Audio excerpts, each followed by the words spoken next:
حضرت ابو ہریرہ فرماتے ہیں رضی اللہ تعالیٰ عنہ کہ بھوک کی شدت سے میری کمر دوری ہو گئی، تو میں ڈرا کہ کوئی مجھے نقصان نہ ہو، تو مسجد نبوی کے ایسے گوشے پہ بیٹھ گیا جہاں لوگوں کا گزر ہوتا تھا۔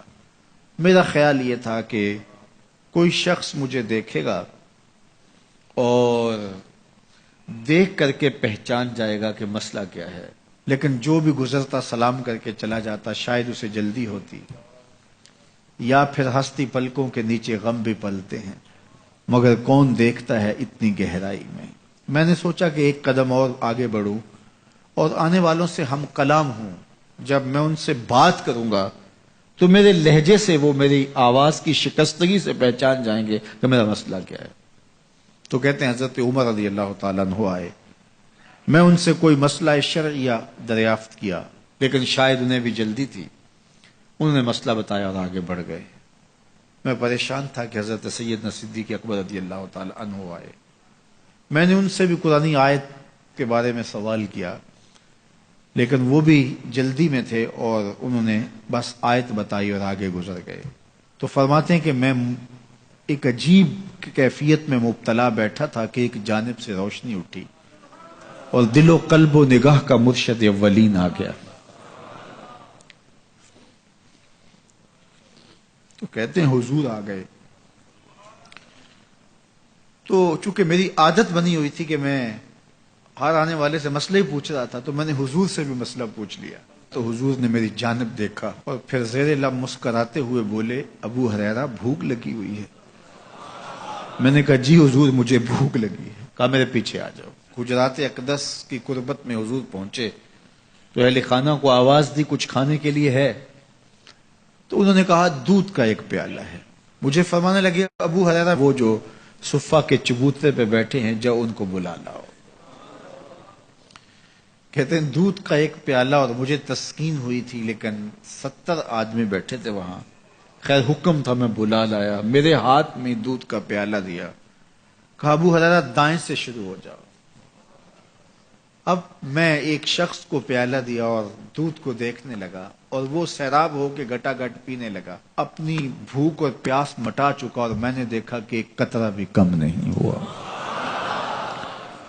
میرے اندر جو پہلے وسواس اٹھ رہے تھے اور مجھے جو احساس ہو رہا تھا وہ مٹ گیا۔ پھر میں نے دوسرے کو پیش کیا، اس نے بھی سیراب ہو کے پیا، لیکن دودھ ایک قطرہ بھی کم نہیں ہوا۔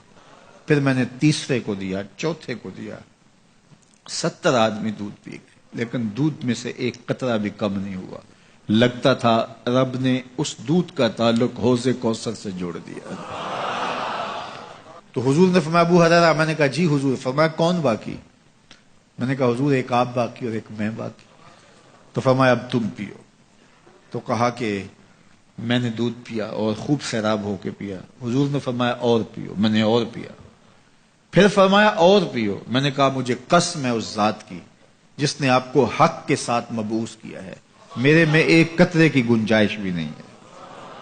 حضور نے میرے ہاتھ سے دودھ لیا اور خود نوش جاں کرتے ہوئے فرمایا ساقی القوم آخرہم شربا، قوم کا جو ساقی ہوتا ہے وہ آخر میں پیتا ہے۔ تو دودھ کا ایک پیالہ 72 لوگوں کے لیے کافی ہو گیا۔ یہ صحیح حدیث کے اندر حضور کا معجزہ موجود ہے، آپ نے بارہا علماء سے سنا۔ لیکن اس تربیتی عمل سے بھی کبھی غافل نہ ہونا کہ 2 جہاں کا سردار ہے اور 71 آدمیوں کا جوٹا نوش جاں کر رہا ہے۔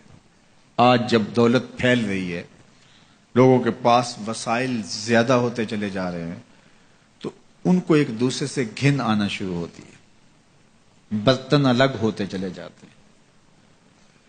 کسی زمانے میں تمام افراد ایک ہی برتن میں بیٹھ کے کھاتے تھے۔ پہلے یہ ہوتا تھا ایک گلی میں 2 امیر رہتے تھے، 4 غریب رہتے تھے، 2-3 مخیر حضرات اور جو ہے وہ کچھ متوسط لوگ رہتے تھے، اور ایک چھوٹا سا کنبہ اور قبیلہ ہوتا تھا، اور وہ ایک دوسرے کی ضرورتوں کا خیال رکھتے تھے۔